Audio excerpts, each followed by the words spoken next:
আগেকার দিনে ঠাকুমা দিদিমারা বিনা মশলায় যে রান্নাগুলো করতো সেগুলোর স্বাদ মুখে লেগে থাকার মতো। সেই রকমই একটা নিরামিষ রেসিপি নিয়ে চলে এলাম, মুগের ডাল দিয়ে পুঁই শাকের তরকারি। তাহলে চলো রেসিপিটা শুরু করে দিই। নমস্কার বন্ধুরা, হরেক হরেক অম্বাতে তোমাদের স্বাগত। এখানে 150 গ্রাম মুগের ডাল নেওয়া হয়েছে দুটো ছোট আলু, 520টি কুমড়ো, একটা বেগুন, 11টা কাঁচা লঙ্কা, তার মধ্যে একটা পাকা লঙ্কাও আছে।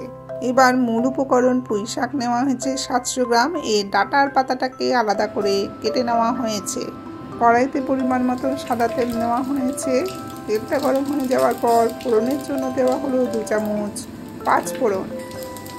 পাঁচফোড়নটা দিয়ে একটু নেড়ে চেড়ে যখন ফোড়নটা থেকে খুব সুন্দর গন্ধ বেরোচ্ছে, ওই সময় দিয়ে দিল কেটে রাখা আলুগুলো। এখানে আলু, কুমড়ো আর বেগুনকে ডুমো ডুমো করে কেটে নেওয়া হয়েছে। আলুগুলো দেওয়ার পর ওর মধ্যে দিয়ে দিল কাঁচা লঙ্কাগুলো।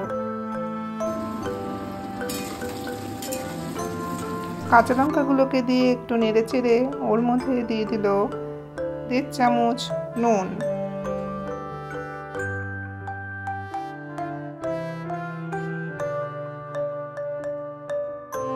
নুনটা দিয়ে কিছুক্ষণ ভাজার পর ওর মধ্যে দিয়ে দিল পুঁই শাকের ডাঁটাগুলো।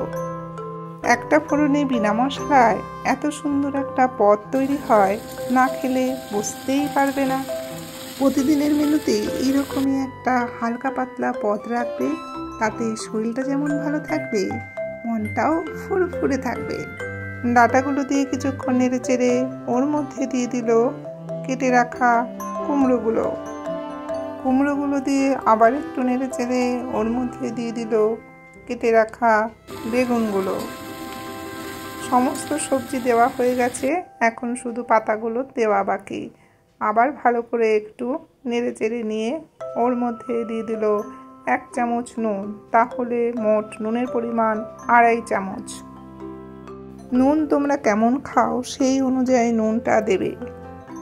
নুনটা দিয়ে কিছুক্ষণ কষিয়ে নেওয়ার পর ওর মধ্যে দিয়ে দিল পুঁই শাকের পাতাগুলো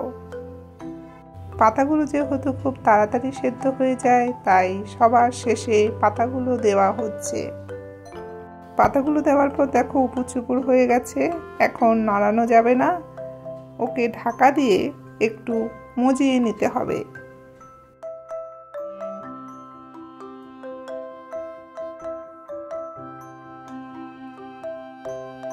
ঢাকনাটা তোলার পর দেখো পাতাগুলো কতটা মজে গেছে। এবার চলো একটু নেড়ে চেড়ে নিই।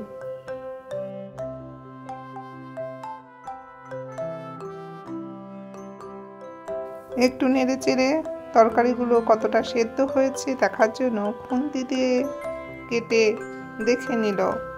এখনো অনেকটাই বাকি আছে।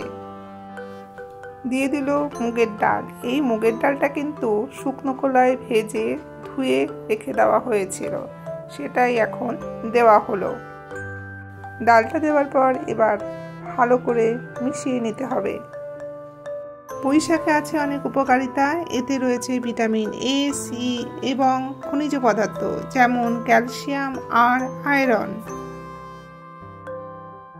ডালটা দিয়ে ভালো করে মিশিয়ে নেওয়ার পর ওর মধ্যে দিয়ে দিল 2 চামচ হলুদ গুঁড়ো।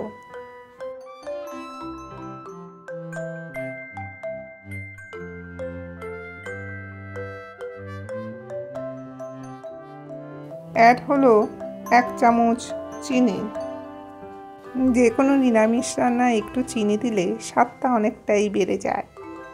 মা বলে দিদিমা যখন রান্না করতো তখন সবজিতে তো চিনি দিত না, অথচ কি স্বাদ হতো সেই রান্নায়।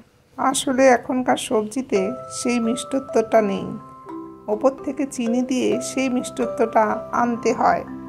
ডালটা দিয়ে ভালো করে নেড়ে চেড়ে এবার সেদ্ধ হওয়ার জন্য ওকে ঢেকে দিল। আমরা আবার 10 মিনিট পর ফেরত এলাম। দেখো তরকারিগুলো থেকে কতটা জল বেরিয়েছে। এই জল দিয়ে কিন্তু পুরো তরকারিটা সেদ্ধ হয়ে যাবে, আলাদা করে বাইরে থেকে কোনো জল দেওয়া হবে না। তোমরা চেষ্টা করবে বাইরে থেকে কোনো জল না দিতে, একটু ঢেকে ঢেকে রান্না করবে, তাতে তরকারির স্বাদ যেমন বেড়ে যাবে তেমনি তেলটাও কিন্তু কম লাগবে। তরকারিটা কতটা সেদ্ধ হয়েছে দেখার জন্য হাত এবং খুন্তি দিয়ে ভেঙে দেখে নিল। এখনো আরেকটু সেদ্ধ হবে, চলো ঢেকে দিই। আমাদের তরকারি কিন্তু প্রায় হয়ে গেছে, দেখো কি সুন্দর মাখো মাখো হয়েছে। আর একটু মাখো মাখো করার জন্য ওর মধ্যে 2 চামচ কর্নফ্লাওয়ার দিয়ে দিল। কর্নফ্লাওয়ার দিয়ে একটু নেড়ে চেড়ে গ্যাসটাকে অফ করে দিল। আমাদের তরকারি কিন্তু রেডি খাবার জন্য। মুগের ডাল দিয়ে পুঁই শাকের এই তরকারিটি খেতে কিন্তু অসাধারণ। এবার একটা পাত্রে ঢেলে নেওয়া হচ্ছে। রেসিপিটা কেমন লাগলো কমেন্টে জানিও। ভালো লাগলে শেয়ার করার অনুরোধ রইল। মনে করে একটা লাইক করে দিও। তোমরা সবাই ভালো থেকো, সুস্থ থেকো। আবার আসছি নতুন এক ভিডিও নিয়ে।